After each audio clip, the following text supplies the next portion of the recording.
Welcome to Global Minds podcast, where we explore the stories of international leaders shaping business in the Czech Republic. My name is Jaroslav Kramer, and in this episode, we will turn to the world of law and finance together with two experts from Dentons law firm. The first guest is the leading banking and finance partner of Dentons Logan Wright. Hello. Hello. And the second guest is Jiří Tomola, partner and co-head of the banking and finance group and the head of restructuring, insolvency and bankruptcy team in Dentons Prague office, Jiří Tomola. Welcome. Well, gentlemen, first of all, thank you very much for coming to the very first episode of the Global Minds podcast. I think it's great that we can start with Dentons because Dentons is the biggest law firm on the planet. So there's no bigger international law subject or law firm that could possibly come to this table. And Logan, I'm especially happy that you are here because you are one of two new arrivals in Prague office. Together with your colleague Rob Irving, your task or your main task is to help establish Dentons as an English US law hub for the Central European region. So pressure about this task, it looks really huge. Well, it's a challenge. I love challenges, but actually it's a challenge where we're building on an incredibly strong existing platform. I mean, first of all, we've got the Prague office itself, which is a leading law firm in the Czech market. It's got a very, very strong finance practice as well as a corporate practice. We also have a very strong regional practice generally with offices across the region, including English law resource in other offices in the region. What I see my role as being is coming in to help build on what's already there and take it to the next level. And together with someone like Rob on the corporate side and with people like Jiří, Peter and others already on the ground here in Prague, I think it's a winning formula. Jiří, is it challenging to be a lawyer in the Czech Republic, especially in Prague? The law and the business is always challenging platform, right? Prague is a special environment. If you look at it from the business perspective, it's a hub for CEE. There is a lot of financial groups, family offices, and all those clients, also industrial clients who go abroad. And our strategy is to follow them and help them to grow and include them. And part of the strategy is to bring in foreign law experts like Rob, like Logan, and have them as close as possible to the client. In sports terminology, how important for Dentons is a draft of a new player of Logan? Well, I think that you can do quite a lot without having an English law expert on financing in Prague, but having him on board, it significantly enhances the capabilities. It's like, having a right forward and being able to score at the right moment. Not all the transactions are Czech law. I mean, most of the international ones are English law governed. And certainly all these Czech clients like and love to have their advisors as close as possible. Logan, part of being a lawyer in Czech Republic means that you need to pass an exam from Czech law. So how difficult task is it to prepare for such an exam when you have such an incredible experience, more than 25 years in the region, and now you have to prove it somewhere? Well, it's a good question because I haven't yet sat the bar exam. I'm going to be doing that in November. And until I do that, I have to sort of manage my transition. That is sort of a key step for me to then fully relocate to Prague and to be here. So in the meantime, I'm just looking at doing what I can, working with the guys here to support the clients. The exam itself, if you ask me how long is it since I last sat an exam, I would hate to tell you.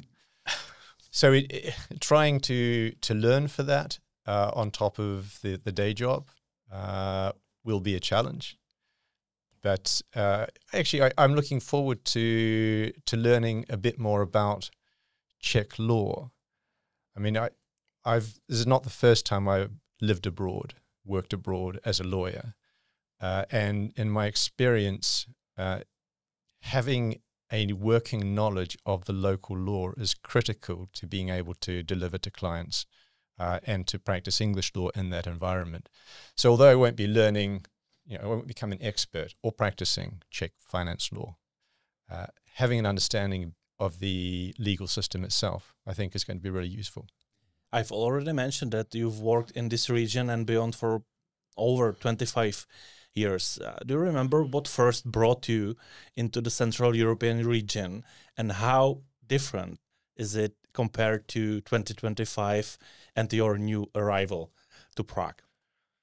Well, I first started doing work in the region so I'm from New Zealand originally, and I moved to Moscow at the beginning of 2000, and I spent 15 years based in Moscow. And from there, I got involved in doing a lot of work in the CIS and Central Eastern Europe, in part because the growth of the economy there led to a lot of cross-border transactions being done from Moscow into the region, as well as banks who were active in the Russian region were also very active in the rest of Central Eastern Europe and CIS. There's been a huge change. I mean, from 2000 to 2025, enormous change. One of the things I love about Prague is at least architecturally, it's changed but preserved its beauty. I think I've got to be careful I don't offend anyone, but I think it is the most beautiful city in Europe. And it is I don't think the people change either. Mm-hmm. I think the people here are wonderful. So I think coming into this environment, as a lawyer who's going to be on the ground working here, but also living here, it's something I'm really excited about.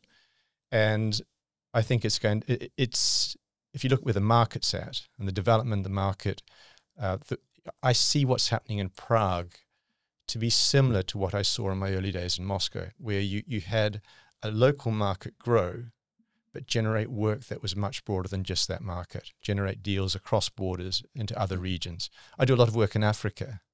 I do quite a bit of work in Southeast Asia, but in the Middle East. And I see Czech sponsors, companies moving into those regions, buying in those regions. So I'm also looking forward to be able to bring that broader international experience into what I'm doing here. Jiří, do you agree that this is one of the biggest changes, that Czech companies are more involved in other jurisdictions, and from the lawyer's point of view, you export more as a law firm than in the previous years from Prague? Absolutely agree. I think we export quite a lot. Actually, the Prague office within Dentons is one of the biggest exporters of work. If you compare the size of the economy and size of the market, and it's not only about the clients going abroad. There are also financial institutions active in the region and in Czech Republic particularly, who support exporters. So it's possible to do financing into Africa, helping delivery of aircraft parts. It's possible to do financing into Papua New Guinea with a Czech client to help building infrastructure there. And there are more and more these examples, and this is why we are happy to have Logan here, because in addition to being a UK qualified bank finance partner, he is also, has a vast experience in all those markets that local clients have interest in. If we will focus on the banking and finance expertise and the team, and Logan had no idea what's going on in Czechia and Czech Republic, how would you describe the biggest opportunities for Dentons right now in the Czech Republic? I think the biggest opportunity is to have a dual offering, English, Czech law, and be able to take a lead on international transaction, not using the London or US or Western Europe infrastructure, but doing it locally, right? Mm-hmm. as close as possible to the sponsors, to the banks, be with them in daily touch, and feel the market. Logan, is it something that suits you? That this is the challenge you were born to, handle? This is what I live and breathe. Yeah. I spent 15 years in another market where I understood firsthand the importance of being on the ground, being accessible to clients, having a feel of the market. Again, as someone who works across a lot of markets, a lot of jurisdictions, one of the things that attracted me to Dentons initially is because we have such a global footprint. And when you do deals in markets that are a bit more unusual, a bit more challenging, having people on the ground in those markets who understand those markets, who know the right people to talk to in those markets, makes a huge difference. So, I don't see the Czech market as being one of those challenging markets. I see it as being a very actually sophisticated user of legal services, but being on the ground with those people who use those legal services and then will need them, not just in Czech Republic, but in other jurisdictions. So we recently did a refinancing for a UK business that was acquired by a Czech sponsor a couple of years ago, and that was funded by Czech banks. So there's a very strong Czech element to that, but it was a UK company in a very specialized sector. And I did that together with a UK partner who is a specialist in that sector, as projects partner, specialist in that sector. So together we were able to deliver both from the Czech side, working with one of the Czech banking partners in terms of the needs of the sponsors and the banks, but also make sure that we were producing a product that met the needs of the company and was tailored to the needs of that sector. And that's where Dentons, I think, really can deliver. Jiří, as a lawyer in Dentons, you're probably very well used to cooperate with international lawyers across the globe. Why is it so important to have someone on site, to have someone, in Prague, still these days? There's been a movie, Lost in Translation, right? And I think this is the biggest challenge in any cross-border connection, communication, business. And it's easier, and communication is easier between a Czech lawyer, a partner in a firm, with another partner in a firm, qualified under different jurisdictions. Sometimes we understand what are the needs of our clients, and local clients may have a slightly different approach to the business than the clients that partner on the other side of the world is used to. So it really helps to have a local connection, do understand what the needs of the clients, and help with that translation, coordination. It's not about, adding unnecessary time and cost for the clients. It's really about making sure that all the services are delivered at the level of quality expected and as smooth as possible. Logan, now the real talk. Was it immediate yes when you've got the offer to join Prague team, or did you have some hesitations? Actually, it happened slightly differently to that, in that there was a Europe partners call at the end of last year where usually in one of the other partners, Peter, they talked to, as I was Daniel actually, one of the other partners, but they said, look, we think strategically it's time to have senior English law banking resource on the ground here in Prague, and we're looking. And I was at a point where, having spent 15 years in Moscow, 10 plus years in London, but working across the world really, I'm keen to have another adventure. I'm excited actually to be able to go and live somewhere that is non-English speaking, non-English culture, to have that sort of adventure, working with, it's for me, it's sort of a perfect storm is the wrong word, but it's a perfect combination, because I'm going to join a practice in a market that is really growing, developing, becoming increasingly sophisticated, a team of people who are leaders in their market, who are very strong technical lawyers, but great client service lawyers. And on top of that, they're nice people, right? And I'm coming to, and actually all the clients I've met here are nice people, smart, nice. For me, it's a winning combination. So as soon as I heard this on the call, I did go and talk to my wife about it. You know, I'm not authorized to take those sorts of decisions on my own, but it was a bit of a no-brainer. I mean, so I got in touch after the call and said, look, you know, if you're interested in having someone with my skill set come to Prague and join the team and be part of what you're looking to grow, yeah, I'm there. It sounds also so easy, but it's not your first relocation.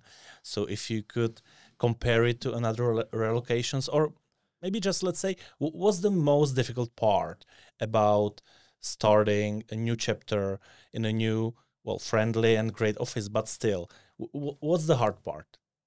Look, the only hard part is thanks to Brexit, which is the gathering the documentation necessary to sit the bar exam, to get the working visa, all that side of things. Everything else is just a joy. I mean, I'm enjoying it. I'm excited. I don't see it as being, I can continue to do the practice I already have from Prague. But at the same time, I will be sitting in a team of people who are really enthusiastic and ambitious about building something. And I'm keen to be part of building something again, you know, in something like this. Jiří, imagine no one else is listening. Is it a joy to welcome in your team a new colleague from abroad? Yes, it is. It is. Look, we've been trying to enhance our offering and English law offering for many years. I have to admit there were some less successful attempts, but you know, we grew to a limit. One of the largest bank finance teams on the market, ranked Chambers 1, etc., etc. What we are really missing is UK offering or English law offering, and it's great to have another partner in the team. And in particular, someone like Logan. Well, if we look at Logan's arrival as a mission, what would you say is the successful accomplishment of this mission? Successful accomplishment in my eyes would be to have him settle in as a Prague partner, successful Prague partner that gains recognition of the clients and wins clients' favor and be able to attract more work in the field. Your point of view, what would be your idea of success in Prague? It would be a bit odd if it were completely different to Jiří's, but it's very much in line with that. You know, I want to be able to help the office win and execute work that it's not currently winning and executing. I also want to help develop the English law capabilities on the ground, working with the local lawyers, some of whom have or are looking to obtain English law qualifications. But just getting the English law qualification, you know, it's more meaningful than me passing the Czech bar exam, certainly. But what I learned at university, it was largely irrelevant the moment I graduated. It taught me to think like a lawyer. That's basically it, right?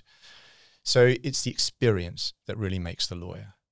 And by being on the ground in Prague, I will be able to work with the team, not just as an English partner saying, well, we need some Czech law resource on this, but having them do the English law deals with my supervision, and not just doing deals in the Czech Republic or doing deals in the region. But I'm already working with a couple of guys on stuff in Africa so that they get that exposure to cross-border deals around the globe, to clients, different sorts of clients. I work, I do sovereign financing, I do fund finance, I do corporate finance, I do the product range is enormous. And some of that you won't see so much of in Czech Republic. So they will get a chance to develop a skill set that they wouldn't otherwise have the chance to do. And I like teaching. Mm-hmm. And from what I see, we've got a really enthused bunch of people who like learning. So for me, it will be the client side and the development of the business, but also the development of the team. Jiří, if you look at the client side and focus on the Czech companies, is there something specific that Czech lawyer or international lawyer operating in Czechia needs to think of when doing business with Czech clients, or do you think nowadays Czech clients are basically the same as South African clients or American clients?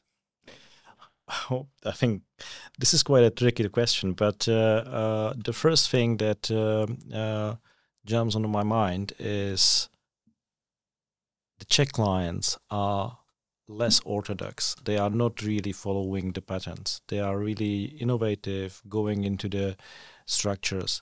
If you look at, let's say, bank finance in London, it's all about the precedents, about set patterns in certain areas. This doesn't work for Czech clients. They are always looking at what they want and at the ways how to achieve it. Is it something that you like as a lawyer if you have client that needs no patterns and tries to explore the best new possible ways? This is why I've spent the last almost 30 years doing what I do, because I'm going into markets and working with people who are doing something new, something different, building on what's already there. And you say, okay, well, this worked in this market over here, this product or this structure, this solution to this problem, can we make it work here? Okay, if we can't, is there something similar we can do, or do we invent something completely new? And also working with people from different cultures, business cultures as well as personal cultures, understanding what's important to them, how they think. I like clients who question, who say, well, okay, I understand it's always been done that way, but does that mean we need to do it that way here, or we need to keep doing it that way going forward? As a lawyer, I think one of the key skills you can have is intellectual curiosity.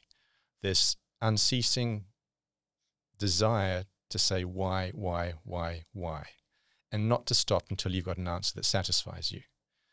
And clients who are entrepreneurial and focused on results are great people to work for, because they want to know not just why, but how. They don't want to hear why not. They just want to hear, okay, how? And that's exciting. Okay, let's imagine that I'm the potential client, and my key question is, because both of you have a huge experience, not only in this region, but around the globe.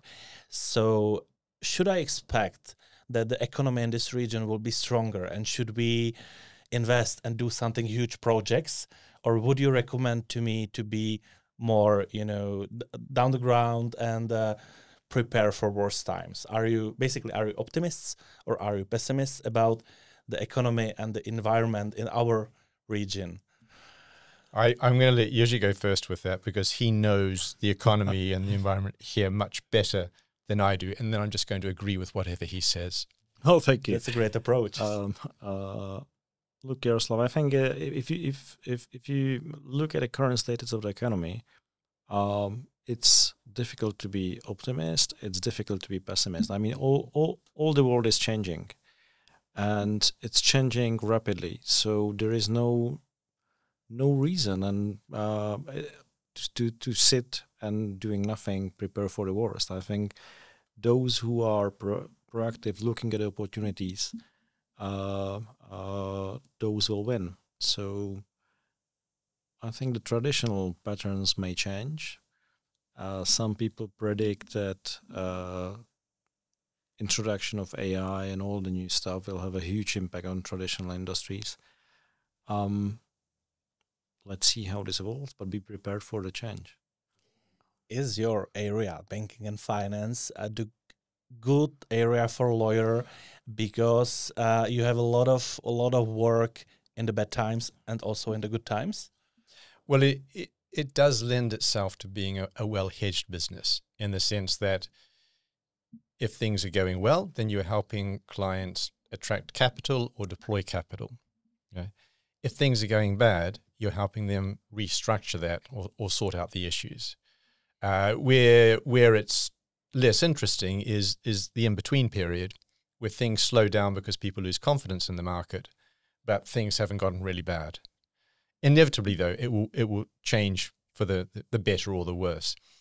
So, I mean, to be honest, debt restructuring, and this is Jiří's bread and butter, but I've done quite a lot of it over the years as well, having originated loans that then got into difficulties.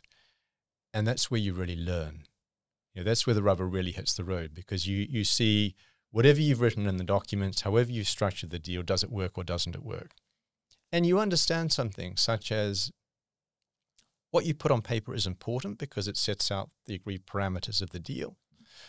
It may give you a claim that's enforceable, but very, very rarely problems resolved because you've written a great document. It's everything else around that. But you do learn how to anticipate some of the things that can go wrong and to try and avoid things. But you cannot ever anticipate everything. You cannot write a document to cover every scenario. I mean, it's bad enough that the average LMA-based loan agreement is 200 plus pages. If we tried to legislate for everything, you would never stop. You'd never sign a deal. So it also means that the new generation of lawyers needs to be educated a little bit differently, and that's great. Why you like to, educate another generations so much. But basically, the message is: no matter what happens with your business, the Dentons Prague team is here for you, right? Right. Logan, I have my personally favorite question towards every expat working and partly living in Prague. And it might be a deep question, so we will see how you will handle it. But where is home for you? That's a very good question, because I'm from New Zealand originally. Right? So I grew up in New Zealand. I left New Zealand when I was about 25. I was in Moscow for 15 years, London for 10 now. And it's probably an easier question for me to answer than for my daughters, who have moved around a lot more than I have. But home is a fluid concept in terms of geography for me. Home is ultimately about the people, and where are the people that I'm, key people to spend the time with. For me, when I finished transitioning, so that I'm, which by the end of the year I should be fully relocated to Prague. Prague will be my physical home, and I'm sure it will become another aspect of home for me, if that makes sense. I don't have one place that is home. Home is New Zealand, it's Moscow, it's London, and it will become Prague as well. Yes, don't worry, I'm not going to ask you if Czechia is your home, but how important, from your point of view, is to create a company culture that is welcoming to international experts so they can feel like they are at home? And how difficult is it to build this environment? I think it's not easy. It's another challenge we have to face, but it's absolutely essential that we create a culture or create an environment where people like Logan, Rob, will feel like at home, and we can work together and build something, and achieve our goals. So yes, it's a constant challenge, but we are up for it. Gentlemen, the very last question refers to the name of this podcast, Global Minds Podcast. If I say that someone is a truly global mind, what do you expect? We can start with Logan. And do you feel sometimes like that you are a person with a global mind? The second question is much easier to answer than the first. So I will answer yes to the second. What that means, I think it means that you're not wedded to a particular concept of how things are, how things should be done, and what are the right people for doing them. You understand that the world is complex and diverse, and with every challenge there is an opportunity. And you look at the world as a whole. You understand that it's interconnected. So if something's happening here, it could have implications over there, and that might be an opportunity or it might be a risk. But also, what you've learned over here, you can deploy over there. Who you know over here may be able to help over there. It's about connections at the end of the day, understanding the interconnectedness of things and looking to help build those connections. Jiří, not easy to follow up on this, right? I think answer to the second question is yes as well. And follow up on the first one. If you look at this from the perspective of humanity, I think it's also important to be a human being living on the earth, right? It's another aspect of being global. Thank you very much for your time. Our very first guests in Global Minds podcasts were Logan Wright. Thank you very much. Thank you. And Jiří Tomola. Thank you.